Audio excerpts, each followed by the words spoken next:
حضرت عمر فاروق رضی اللہ تعالی عنہ. حضرت عمر معمولی شخص نہیں،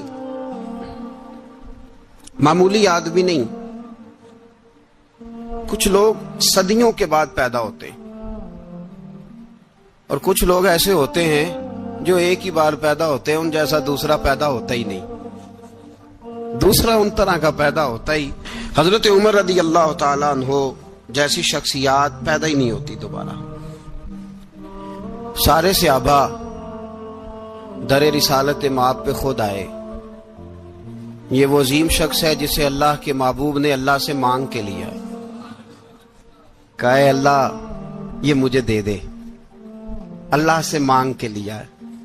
اس لیے صوفیاء کہتے ہیں کچھ مرید ہوتے ہیں کچھ مراد ہوتے ہیں، کچھ مرید ہوتے ہیں کچھ مراد ہوتے ہیں. مرید وہ ہوتا ہے جو چل کے آتا ہے، آ کے مرید ہوتا ہے. مراد وہ ہوتا ہے جسے کہا جاتا ہے کہ یہ کبھی میرا بن جائے نا، یہ کبھی آ جائے نا، میرا بن جائے، اس کو مراد کہتے ہیں. حضرت عمر مصطفیٰ کریم کی مراد ہیں، حضور کی مراد ہے. اللہم اعز الاسلام بے اسلام عمر ابن خطاب. اے اللہ اسلام کو عزت دے دے، میرے عمر کو کلمہ پڑھنے کی توفیق عطا فرما دے. اور کیسے دعا مانگی؟ او یار حضرت عمر کی تو اس فضیلت کا کوئی جواب نہیں دے سکتا. میرے رسول پاک علیہ السلام سب کے لیے ہی دعا مانگتے ہیں نا، حضور کی دعا عام ہے، لیکن مصطفیٰ کریم نے کعبے کا غلاف تھام لیا اور غلاف کعبہ کو حضور نے سینے سے لپٹایا اور سینے سے چمٹا کے کہا اے اللہ میں نے تو کبھی سوال ہی زیادہ نہیں کیے، میں کرنے آیا ہوں، مجھے عمر دے دے، عمر دے دے. حضور نے مانگ کے لیا.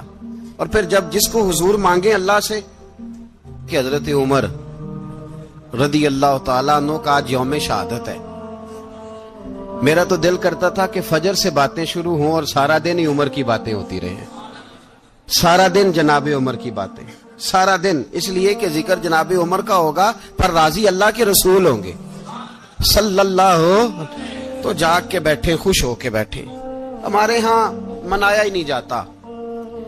بابے اللہ کیتا ساؤن بھادروں اسو کتا تے منڈے جنوری فروری. تو اسلامی سال بھی گیا اور وہ تاریخیں بھی ساری گئیں. یکم محرم امت مسلمہ کے لیے بہت بڑا دن ہے، بہت بڑا دن. یہ شہادت ہے حضرت عمر فاروق کی رضی اللہ تعالی عنہ. یہاں چھوٹی چھوٹی باتوں پہ گورنمنٹ چھٹی کرتی پھرتی ہے، چھوٹی چھوٹی باتوں. الیکشن ہو گیا تو چھٹی، فلاں جگہ پہ تھوڑا سا کسی نے خبر دے دی کہ کوئی پریشانی ہے تو چھٹی، فلاں جگہ یہ ہو گیا تو چھٹی. یہاں تک کہ فلاں وزیر صاحب فلاں علاقے میں آئیں گے تو سارے علاقے کو چھٹی. اور اب تو اس سے بڑا حال ہونے لگا ہے، اگر جن لوگوں کی سندھ میں حکومت ہے ان کے لیڈر کا دن آیا تو اس دن چھٹی، اور جن کی پنجاب میں حکومت ہے ان کا دن آیا تو چھٹی. ہمارا مطالبہ ہے حکومت پاکستان سے، اگر سر اٹھا کے جینا چاہتے ہو تو یکم محرم کو چھٹی کیا کرو. اگر سر اٹھا کے جینا چاہتے ہو تو یکم محرم کو چھٹی کرو جناب عمر کے دن.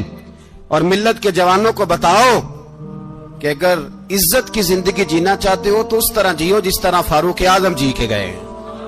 عزت اور وقار کی زندگی. جمہوریت حضرت عمر سے سیکھنی پڑے گی، حکومت کرنے کے طریقے حضرت عمر سے. رعایا کو سیکھنا پڑے گا کہ امیر کس طرح بنایا جاتا ہے اور امیر کس طرح کے ہوتے ہیں. یہاں لوگ ہمیں یورپ کی مثالیں دیتے ہیں، لوگ یہاں ہمیں آ کر کے امریکہ کی مثالیں، انہیں کیا پتا حکومت کیا ہوتی ہے. وہ کہتے ہیں جی وہ سائیکل پہ جاتا ہے ان کا حکمران. میں نے کہا وہ سائیکل پہ جاتا ہے؟ میرے عمر فاروق مدینے سے مکے گئے تھے تو پیدل ہی حج کرنے چلے گئے، پیدل ہی. اور جناب عمر فاروق رضی اللہ تعالیٰ عنہ عید کی نماز پڑھانے گئے. عید کی نماز عمر خطبہ عید دینے گئے. اور اس زمانے میں کون سا غریب ہے جو ننگے پاؤں جاتا ہو؟ کون سا غریب ہے جو مسجد ننگے پاؤں جاتا ہو؟ لوگوں نے تو 3 قسم کی چپلیں رکھی ہوئی ہیں. ایک مسجد جانے کی علیحدہ ہے، گھر پہننے کی علیحدہ ہے، شادی بیاہ پہ جانے کی چپل علیحدہ ہے. حضرت عمر فاروق رضی اللہ تعالیٰ عنہ نکلے عید کا خطبہ دینے کے لیے تو بیوی سے کہنے لگے جوتا. اس نے کہا صاحب اتنی دفعہ ٹوٹا ہے اب گانٹھا نہیں جا سکتا، اتنی دفعہ ٹوٹا ہے کہ اب دوبارہ پیمند نہیں لگ سکتے. تو حضرت عمر کہنے لگے چل کوئی حرج نہیں، بغیر جوتے کے ننگے پیر ہی چلتے ہیں، کوئی حرج نہیں۔ تو کہنے لگے لوگ کیا کہیں گے؟ فرمایا چپ کر، لوگ جس دن عمر نے یہ دیکھ لیا نا لوگ اس کے بارے میں کیا کہتے ہیں، اس دن عمر نہیں رہے گا۔ تو کہا پھر آپ کا نظریہ کیا ہے؟ فرمایا میرا نظریہ یہ ہے کہ رب رسول میرے بارے میں کیا کہتے ہیں، لوگوں کا کیا ہے؟ لوگ کل کسی کے بارے میں کچھ کہتے ہیں اور پرسوں کچھ کہتے ہیں، میرا نظریہ یہ ہے کہ رب رسول میرے بارے میں ننگے پیر عمر جا رہے ہیں۔ کون جی؟ میں بڑا ماڑا۔ اچھا جناب، کیا غربت ہے؟ 10 قسم کے جوڑے لٹکے ہوئے ہیں کمرے میں، اور پہننے کی فرصت نہیں، سویرے کیا پہننا ہے، شام کیا پہننا ہے، 15 سوٹ کٹھے استری ہو کے لانڈری والا بھیج رہا ہے، اور تو غریب ہے، تو بہت بڑا غریب ہے۔ اس لیے کہ غربت پیسوں کی وجہ سے نہیں ہوتی، غربت تو دل کی ہوتی ہے۔ تو واقعی بڑا غریب ہے، اور تو غریب ہی رہے گا۔ امیر تو عمر فاروق تھے جو ننگے پاؤں چلے گئے عید کی نماز پڑھانے، تو رستے میں جو ملا کہنے لگا عمر جوتا تو پہن لو۔ فرمایا تمہیں عمر کا جوتا نہ پہننے کا نقص تو نظر آیا ہے، کوئی حرج نہیں، اگر عمر کو کبھی بتانا ہوا تو وہ والا نقص بتانا جو عمر کی سیرت میں پیدا ہو، کردار میں پیدا ہو، وہ والا نقص بتانا، یہ چھوڑو جوتے آتے جاتے رہتے۔ ننگے پاؤں گئے، پاؤں دھوئے، نماز پڑھائی، لوٹ آئے۔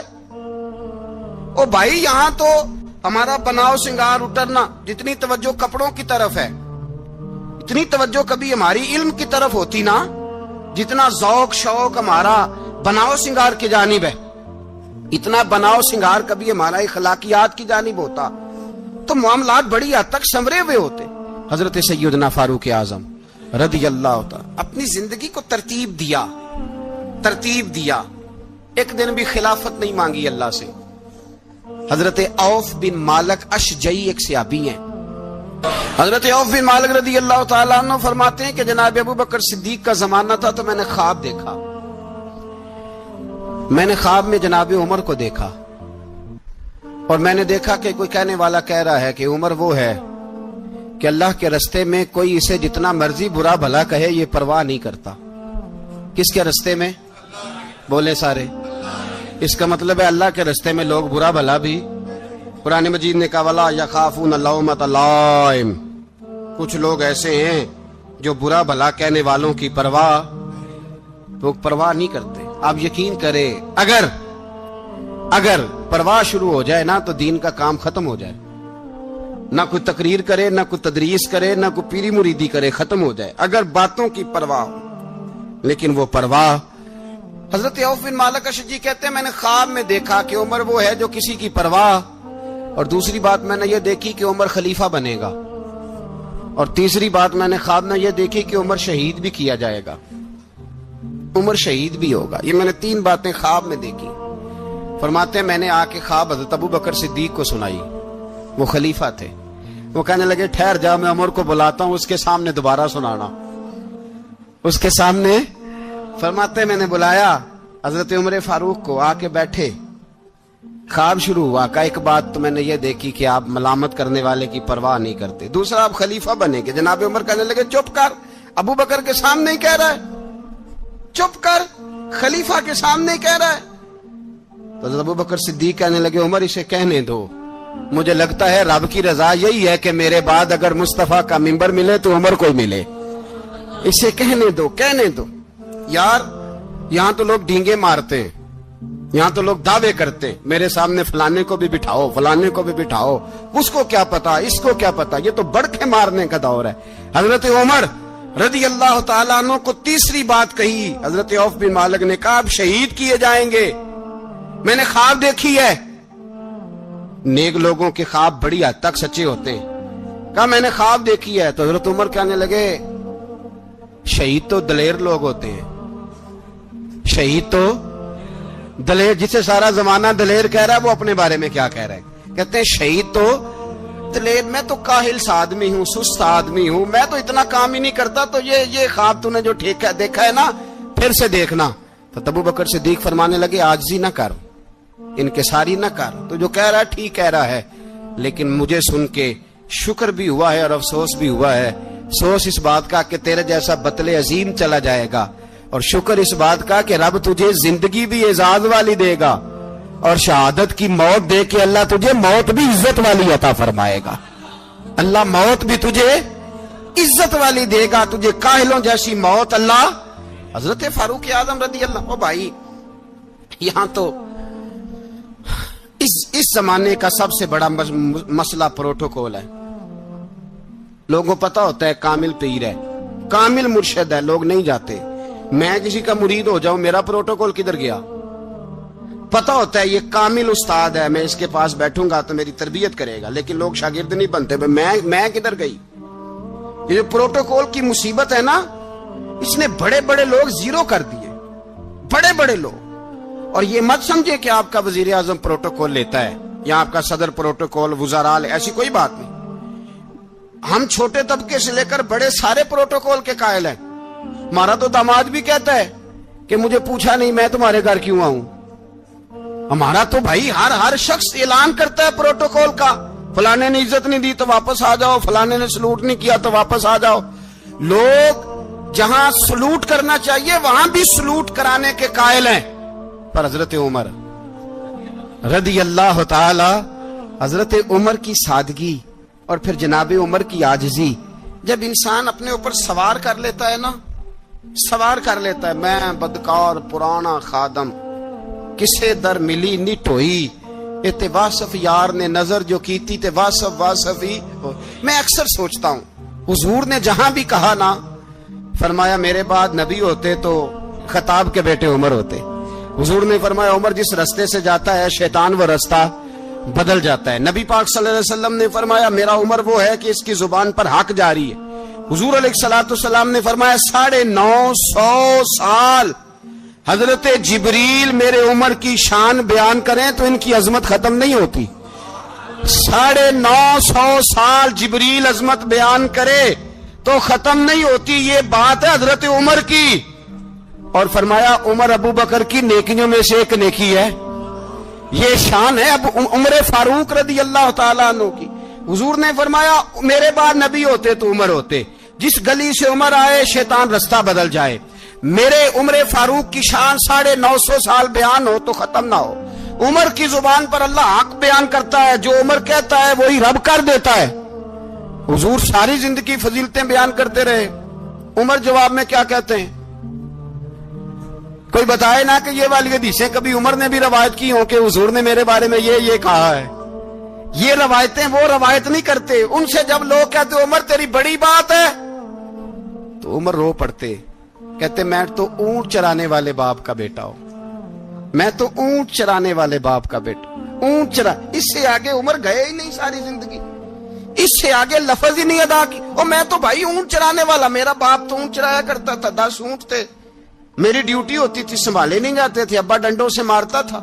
ساری زندگی عمر حج کرنے گئے, ایک خشک تنا کھجور کا عمر فاروق رضی اللہ تعالیٰ عنہ نے اس کو اپنے کلاوے میں لیا, رونے لگے. لوگوں نے کہا عمر کیا ہوا؟ فرمانے لگے یہاں میں اونٹ چرایا کرتا تھا, یہاں میں اونٹ چراتا تھا, 10 اونٹ سنبھالے نہیں جاتے تھے. دیکھو رسول اللہ کی شان, آج ساری امت چلانے کا طریقہ عطا فرما دیا ہے. ساری نظریے سے پیار. یار پیسہ کس کو برا لگتا ہے؟ آپ جس آدمی کی 50 کروڑ کی پراپرٹی ہے اس کو پوچھیں سب سے غریب, آپ کو وہی نظر آئے گا. وہ کہے گا میں ٹائٹ ہوں, حالات بڑے. میں کئی بار پوچھے انہوں نے, میں کہتا ترجمہ بھی 10 چھڑوں کی, ہمیں تو سمجھ نہیں آتی. اور ٹائٹ حالات کون سے ہوتے ہیں جی؟ جس آدمی کا کروڑوں میں کاروبار ہے نا, اس کو آپ چھیڑے وہ رونے لگ جائے گا, رونے. تو کئی میں نے ایسے دیکھے ہیں کرائے کا مکان ہے, ان سے پوچھے صاحب کیا حال ہے, تو کہتے ہیں جتنی اللہ نے شان والی زندگی ہمیں عطا کی ہے کسی کو نہیں دی ہوئی. اس کا مطلب ہے خوشی بھی یہی ہے اور غم بھی یہی ہے. اندر سے خوشی ہے, اندر سے ہی. تو نے اگر راضی رہنا ہے تو ادھر سے رہنا ہے, ناراض رہنا ہے تو بس اپنے آپ کو خوش رکھے گا تو ہو جائے گا. سارے صحابہ مل کے آئے, کہنے لگے عمر فاروق سے کہنا ہے نبی پاک کے زمانے میں تو ظاہراً غربت تھی, ابو بکر کے دور میں بھی غربت تھی, اب تو بڑا مال ہے. عمر سے سفارش کرو کہ عمر نیا کرتا پہنا کرے. ملکوں کے سفیر آتے, عمر وہی پھٹی پرانی چادر اوڑھ کے اور وہی کئی جگہ پہ پیوند لگے سوٹ پہن کے سفیروں کے سامنے بیٹھ جاتا ہے. عمر کو مشورہ دو, طے ہو گئی بات. سب نے جب مشورہ دے لیا تو سارے کہنے لگے یہ بتاؤ شیر کی مونچھ کو ہاتھ کون لگائے گا؟ کہنا کس نے ہے؟ بندہ بھی تو ڈھونڈو نا۔ نے کہا جناب میرا یہ خیال ہے کہ مولا علی شیر خدا کہیں گے، کیونکہ جس شخص کی عمر کو سب سے زیادہ حیا کرتے دیکھا وہ شیر خدا مولا علی ہے رضی اللہ تعالی علی کہیں گے، اس لیے کہ جناب علی تو کئی دفعہ جب گفتگو کرتے تھے تو حضرت عمر چپ کر جاتے تھے اور فرماتے تھے علی نہ ہوتا تو میں ہلاک ہو جاتا۔ تو کہا علی سے کہو۔ جناب علی شیر خدا کو بلایا، کس کام کے لیے؟ جی اللہ اکبر۔ یہ ذرا اپنے اس دور پہ اس بات کو ذرا لاکا جناب ان سے کہیں کہ زیادہ نہیں، ایک کرتا نیا پہن لے، سفیر آتے ہیں وزیر آتے ہیں تو ایک کرتا نیا پہن لے۔ حضرت علی کو بلایا، آپ فرمانے لگے کوئی اور بات ہوتی تو میں کہہ دیتا، یہ والی میں نہیں کہہ سکتا، کوئی اور ہوتی تو میں عمر کو کئی دفعہ کہہ دیتا ہوں، جلال میں بھی تو سن، یہ والی میں نہیں کہہ سکتا، میں تمہیں ایک مشورہ دیتا ہوں۔ کہ وہ کیا؟ کہنے لگے سیدہ عائشہ صدیقہ سے کہو، وہ مومنوں کی ماں ہیں، عمر ٹالے گا نہیں۔ اماں جی سے جا کے کہا اماں جی نیا کرتا عمر سے کہیں پہن لیں، وزیر آتے ہیں بڑے بڑے لوگ تو چلو کوئی حرج نہیں۔ اماں جی نے کہا اچھا کوئی بات نہیں میں بلا لیتی ہوں۔ جناب عائشہ نے پیغام بھیجا، جب خادم نے کہا نا مصطفیٰ کے گھر سے پیغام آیا ہے تو 20 لوگ بیٹھے تھے، عمر کانپتے ہوئے اٹھے، کانپتے دوڑے۔ حضرت عائشہ پردے میں تھی تو فرماتی ہیں عمر اتحیات کی حالت میں بیٹھ گئے۔ کہا اماں جی دیر تو نہیں ہو گئی مجھے آنے میں؟ کہا نہیں ٹائم پہ آ گئے ہو۔ کس لیے بلایا تھا؟ کہا عمر دیکھو غربت کے معاملات اور ہوتے ہیں، جب اللہ آسانی دے تو کوئی چیز استعمال کرنا حرام نہیں ہوتی، اگر حرام ہے تو بتاؤ۔ کہا نہیں اماں جی حلال ہی ہے۔ تو فرمایا پھر اتنے سفیر آتے ہیں مشیر آتے ہیں، اب تو مال غنیمت بڑا آتا ہے، ڈھیر لگ جاتے ہیں مسجد میں، تو چل ایک نیا کرتا تم بھی پہن لیا کرو، اور آپ نیا کرتا پہنو گے تو دھاک بیٹھے گی غیروں پر۔ تو صحابہ کا مشورہ ہے کہ آپ نیا لباس پہنے۔ اماں جی کہتی ہے میں نے حکم دیا تو عمر چپ کر گئے، گردن جھک گئی۔ تھوڑی دیر کے بعد سیدنا عمر فاروق نے سر اٹھایا تو داڑھی پہ آنسو گر رہے تھے، رو پڑے، کہنے لگے پاک محبوب کی پاک بیوی جیسے حکم کرتی ہو میں حاضر ہوں، پر مجھے وہ والا لباس پہنانا جو میرے مصطفیٰ نے پسند فرمایا ہے، اگر یہ رنگ رسول پاک کا ہے تو میں حاضر ہوں، اور اگر نبی پاک کا نہیں تو پھر جیسے آپ حکم کریں۔ جناب عائشہ کہتے ہیں عمر روئے تو میں زیادہ روئی، میرا پلو بھیگ گیا آنسوؤں سے۔ میں نے کہا عمر آپ جائیے۔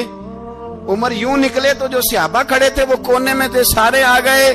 کہا اماں جی کیا بناؤ؟ فرمایا بھائی تم سب جو باتیں کہتے ہو وہ اپنی جگہ ٹھیک ہیں، پر عمر جو بات کرتا ہے وہ سب سے زیادہ ٹھیک ہے۔ عمر جس پہلو پر بات کرتا ہے وہ یار ایسی عاجزی، ایسا رنگ، ایسا انداز، ایسا طرز حیات، ایسی زندگی، اولاد کے معاملے میں لوگ بزدل ہو جاتے ہیں، بزدل۔ پر حضرت عمر کا بیٹا مصر گیا، وہاں سے کمائی کر کے لایا، تجارت کرنے گیا، لاکھوں کا مال۔ کون سا باپ ہے دنیا میں جس کا بیٹا باہر سے پیسے لے کے آئے تو ابا تفصیل پوچھے کہ بیٹا کہاں سے کمائے، کہاں سے لایا، کتنے ملے، کیوں آئے؟ کون سا باپ تفصیل پوچھتا ہے؟ ابا تو کہتا ہے لا صحیح، اور تعریفیں کرتا ہے میرا بیٹا بڑی کمائی کرتا ہے۔ کبھی پوچھا ہے اس سے کہ ڈیوٹی صحیح دیتا ہے کہ نہیں؟ کبھی پوچھا ہے کہ تو ایمانداری کی روزی لاتا ہے کہ حرام کی کماتا ہے؟ یہ باپ کی ذمہ داری ہے، یہ اماں کی ذمہ داری ہے۔ پھر کہتا ہے بیماری کیسے آ گئی، پریشانی کیسے آ گئی؟ تو نے کبھی سوال کیا اپنی اولاد سے؟ حضرت عمر فاروق رضی اللہ تعالیٰ عنہ کا بیٹا مصر سے پیسے کما کے لایا تو جناب عمر نے بلایا، فرمایا بیٹے اتنی تو تیرے پاس راس ہی نہیں تھی، تھوڑے سے تو پیسے لے کے گیا تھا، اتنی کمائی کیسے ہو گئی؟ اتنے تو پیسے نہیں تھے صاحب، کہاں سے کمائی لائے؟ اس نے کہا ابا جی وہ جو میرے چچا ہے نا مصر کے گورنر، آپ کے دوست، انہوں نے میری مدد کی ہے۔ فرمایا جتنے لوگ گئے تھے سب کی ہے مدد اس نے؟ کہا نہیں صرف میری کی۔ فرمایا تیری کیوں کی؟ تیری کیوں کی؟ کہا حضور آپ کے دوست ہیں۔ فرمایا چپ کر، حضور انہوں نے مجھے اتنے پیسے دیے، میں نے کاروبار میں ڈالے تو نفع آیا تو میں ان کی رقم دے کے۔ فرمایا خاموش ہو جا، باقی جتنے لوگ گئے تھے سب کی مدد کی اس نے؟ کہا نہیں حضور صرف میری کی۔ فرمایا اس نے تیری مدد نہیں کی، اس نے خلیفہ کے بیٹے کی مدد کی، اس لیے کہ وہ خلیفہ کو اپنے حق میں نرم کر سکے۔ فرمایا آدھا مال تیرا ہے، آدھا مال غنیمت کا ہے، مال خزانہ کا ہے، مسلمانوں کا ہے، اس لیے کہ تو جو وہاں سے مال کما کے لایا ہے وہ اپنے باپ کے خلیفہ ہونے کی وجہ سے کما کے لایا ہے، لہذا رکھ ادھر۔ یہاں کہتے ہیں کدھر سے آیا، کیسے آیا، کون سا حساب دیں، کیا کریں؟ او بھائی حضرت عمر رضی اللہ تعالیٰ عنہ کا اپنی اولاد کے بارے میں یہ رنگ ہے۔ ایک جنگ سے نا خوشبو آئی، خوشبو بڑی مہنگی ہوتی تھی، عرب میں خوشبو آج بھی بڑی مہنگی ہے، وہ زیادہ استعمال کرتے ہیں۔ میری باتوں کی سمجھ آ رہی ہے میرے بھائی؟ بڑی مہنگی خوشبو تھی۔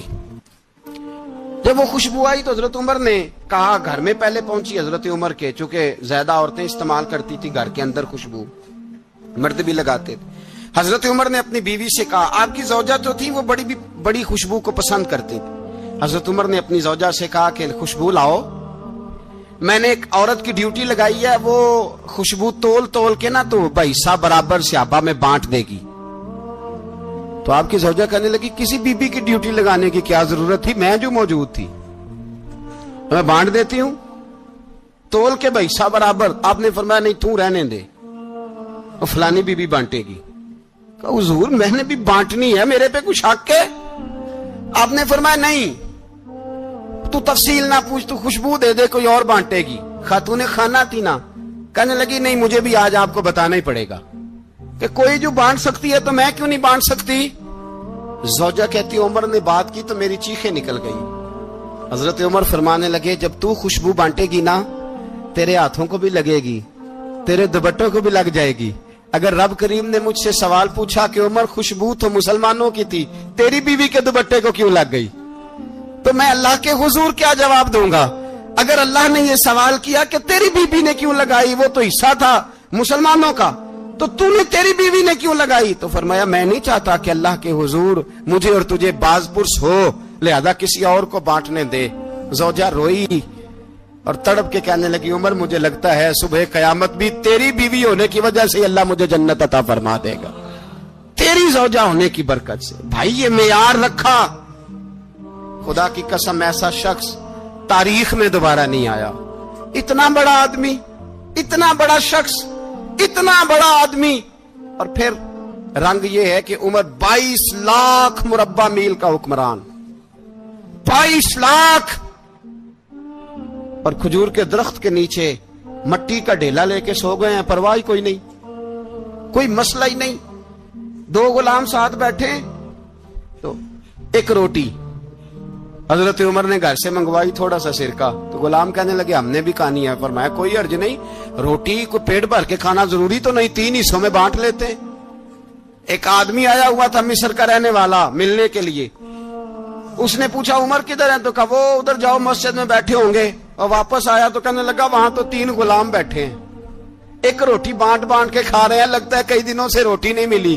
کہا 3 غلام تو کوئی نہیں، وہاں 2 ہی تھے، تیسرے تو امیر المومنین تھے۔ اس نے کہا نہیں 3 غلام ہیں، کپڑے بھی ایک طرح کے پہنے ہوئے ہیں، بلکہ 2 کے تو پھر صحیح ہیں، تیسرے کے تو زیادہ ماڑے ہیں، کپڑے بھی ایک طرح کے، کھانا پینا بھی ایک طرح کا، اور ان کا نشست برخاست بھی ایک طرح کی ہے، لہذا کوئی فرق نہیں۔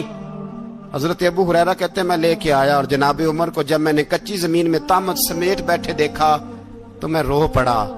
میں نے اس مصر سے آنے والے کو کہا تو اس کے جلوے دیکھ، اگر اس کی ذات میں اتنا حسن ہے تو محمد عربی کا مقام کیا ہوگا؟ یہ مقام غور ہے، مقام غور۔ 10 محرم کو لوگ دیگے پکائیں گے نا؟ نہیں پکانی ہے؟ کوئی بول دے نہیں، ہاں نہ نہیں کر دے، پروگرام بدلیا تو نہیں جی عید کی کہ وہی کام شروع ہوا ہے لاسٹ ٹائٹ ہونے والا، کیوں جی؟ پکڑی ہے نا دیکھیں 10 محرم کو انشاءاللہ تعالی، ہم بھی پکائیں گے انشاءاللہ، یہاں بھی پروگرام ہوگا۔ تو 10 محرم کو جو دیگ پکنی ہے تو ایسا نہیں ہو سکتا کہ 1 محرم کو حضرت عمر کے نام کی بھی کوئی پک جائے۔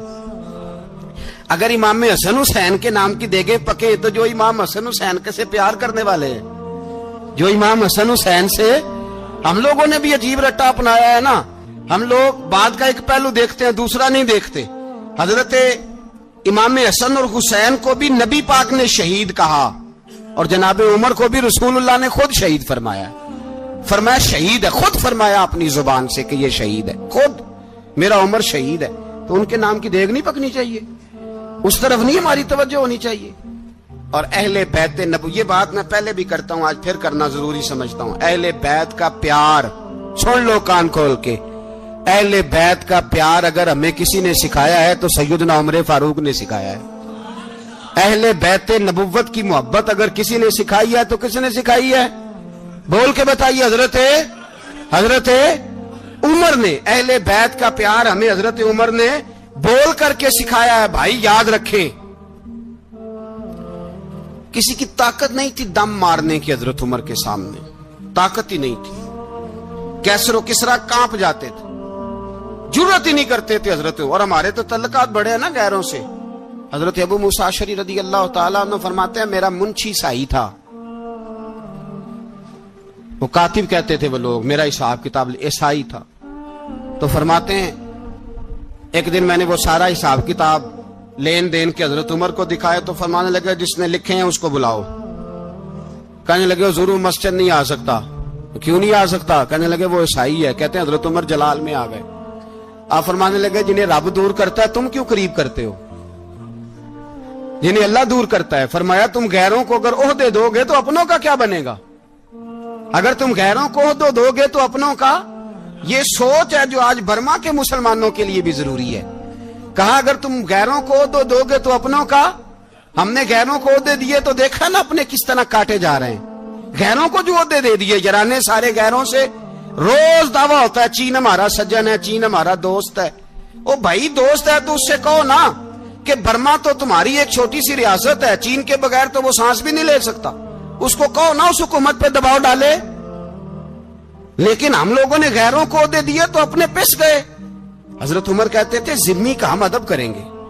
ذمی کافر کا ہم، ایسا کافر جو مسلمان ریاست کو قبول کرے، بدامنی نہ پھیلائے. ایک آدمی کو آپ نے دیکھا آنکھوں سے نابینا ہے اور بھیک مانگ رہا ہے تو حضرت عمر کو نظر آ گیا. فرمایا کون ہو؟ اس نے کہا میں یہودی ہوں. فرمایا بھیک کیوں مانگتے ہو؟ کہا جب تک تندرست تھا مسلمانوں کو جزیہ دیتا تھا، بوڑھا ہو گیا ہوں کیا کروں. حضرت عمر نے گھوڑے کی پشت پہ بٹھایا کافر کو، گھوڑے کی پشت پہ بٹھایا اور بٹھا کے مدینے لائے. حضرت علی شیر خدا وزیر خزانہ تھے. فرمایا علی اس کا وظیفہ جاری کرو. کہا یہ کون ہے؟ فرمایا یہ یہودی ہے لیکن یہ ہمیں جزیہ دیتا رہا، بوڑھا ہو گیا بیچارہ، بھیک مانگنے پہ مجبور ہے، ہماری حکومت کے اندر رہتا ہے، اس کا پورا وظیفہ جتنا خرچہ اتنا وظیفہ لگاؤ. حضرت علی کہتے ہیں میں وظیفہ لگا رہا تھا اور وہ میرے نبی کا کلمہ پڑھ رہا تھا، وہ رسول اللہ کا کلمہ پڑھ رہا تھا. یہ مزاج، یہ نہیں کہ کافر. حضرت عمر نے گورنروں کو خط لکھے تھے کہ زبردستی کسی کو مسلمان نہیں کرنا، جہاں ان کی عبادت گاہیں بنی ہو گرانی نہیں، کوئی مندر کوئی گرجا ضائع نہیں کرنا.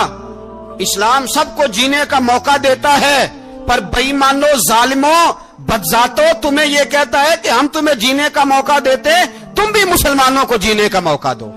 یہ جہاں بستے ہیں جہاں رہتے ہیں انہیں وہاں جینے کا موقع دو، انہیں بھی اللہ اکبر کہنے کا موقع دو، انہیں بھی قرآن پڑھنے کا موقع دو، انہیں بھی رسول اللہ پر درود پڑھنے کا موقع دو. ہمارے ملک میں عیسائی اپنی مرضی سے کھلے عام تبلیغ کرتے ہیں. یہاں تو چینل چلائے ہیں عیسائیوں نے. کسی مذہبی جماعت نے کبھی جلوس نکالا ہے کہ عیسائیوں کا چینل بند کرو؟ بولے نکلا ہے کہ نہیں نکلا؟ کتنے ظلم کی بات ہے. ہم جب غیر کو اتنا تحفظ دیتے ہیں، اتنا تحفظ دیتے ہیں. ہم نے دیکھا ہے، مجھے بیسیوں لوگوں نے عید پہ ٹیلی فون کیے کہ عیسائیوں کو قربانی کا گوشت دے لیں، مجبور ہیں جی، دروازے پہ آ گئے ہیں، ہمارے کام کاج کرتے ہیں. بیسیوں لوگ، عام آدمی کے دل میں ان کا اتنا جذبہ ہے. وہ مسائل کا بیان کرنا ایک علیحدہ بات، لیکن ہمارے دل کافر کے حق میں بھی نرم ہو جاتے. تم کس قدر زیادہ بے ایمان ہو اور کفر کس قدر زیادہ ذلیل ہو گیا ہے کہ مسلمان کے حق میں نرم ہوتا ہی نہیں. اور اس سے بڑے ذلیل وہ ہیں جو ان ذلیلوں کے سپورٹر ہیں. وہ کسی عرب ملک کے حکمران ہو یا کسی اور جگہ کے، وہ بڑے ذلیل ہیں جو ان ذلیلوں کے سپورٹر ہیں، جو برما کی بچیوں کے قتل پر اپنی حکومتیں چمکا رہے ہیں. انہیں شرم نہیں آتی. اس قدر مسلمان تڑپا ہے لیکن ان بے غیرتوں کو ذرا ہوش نہیں آئی. اور یہ ان کے کماش، ان کے دلال جو ہر جگہ ان کی سپورٹ کر کے اپنی حکومتیں قائم کرتے ہیں، بے ایمانوں کو پتہ نہیں کہ کب ان پر اللہ کا عذاب اترے گا اور کس طرح ان کے پرخشے اڑیں گے. تمہیں اپنی ذلت اور رسوائی نظر نہیں آ رہی کہ زمین کس طرح تمہارے لیے تنگ ہو گئی ہے؟ اس سے زیادہ اور تمہاری رسوائی کیا ہوگی؟ ڈرو اللہ سے اور یہ تو دنیا کا عذاب ہے. ان بطش ربک لشدید، میرا رب کہتا ہے قیامت تو قائم ہونے دے. جتنا سخت تیرے رب کی پکڑ ہے اتنی کسی دوسرے کی ہو سکتی، یاد رکھیں.